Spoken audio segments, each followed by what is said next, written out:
Most people think about, sustainable type of gardening. This isn't it.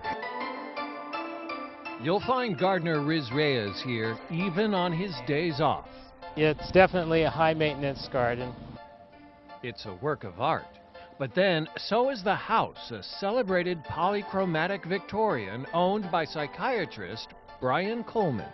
Well, I've lived here 25 years. Brian was the first client that I've ever had that says, we need more, we need a bigger, more flowers, buy, buy, buy. And it's like, really? When I bought the house, it was all covered in white vinyl siding with black trim, and none of this was here. There was a holly tree in the yard and bits of broken glass, and that was about it.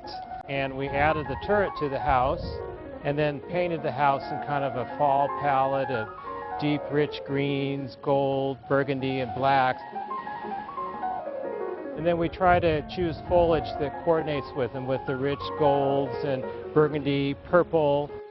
Anyone can walk by this house. We've been promised something more. Why don't you come on in, Saint, and I'll show you the inside. The inside? I bet that's something else. Something else, indeed. During the 19th century and the Victorian era, people liked to show their education and their good taste, and they showed it through their objects.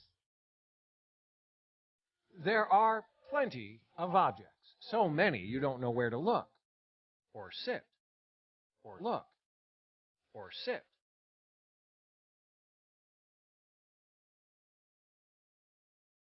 And what is it like for you to live in this house? Do you ever feel like there's too much here? When my mom comes here, she said, this place, is a museum. How do you live here? And I often get that from people. But, for me, I do it because it's fun to collect things and to learn about different objects. Like this 19th century ancestor to the CD player. This is a symphonium, and they would play metal discs. They have a really nice sound to them. The thing I like about the Victorian era is that its sense of whimsy. Things were just so kind of fun. See, Saint, put your foot on his head and press down. See, that's a man's cuspidor. And that's where my chewing tobacco would go. Well, there you go. That's where I would just spit right into that. Right, and hopefully you'd have good aim. The peacocks were a symbol of good luck and good fortune. Those are called swingers, and they're little bits, figures that would hang from chandeliers.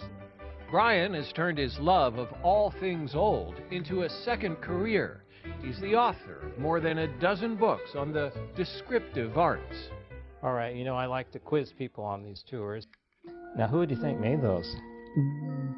The mourning children of the mother who died in childbirth. Any other guesses? I give up. Actually, they were made by sailors. They'd give these to their sweetheart. And the surprises keep coming. Well, this is the Turkish room. Turkish parlors were very popular in the late 19th century. We did an ornate pattern on the ceiling, and I had a frieze hand-painted in Turkish. There used to be a closet on the far end, so we took that out and did an archway over here with a little Turkish corner where you can kind of sit and have your Turkish coffee or read. And on the other side of the room, the pièce de résistance, a Turkish turret. It's not always the most practical thing, but that's okay for me. If you're looking for an explanation for all this, it's been right in front of your eyes the whole time. Yeah, I had a Latin inscription carved around the outside of the turret that says, Quo amplius eo amplius, which roughly means the more the better. And in this case, we couldn't agree more.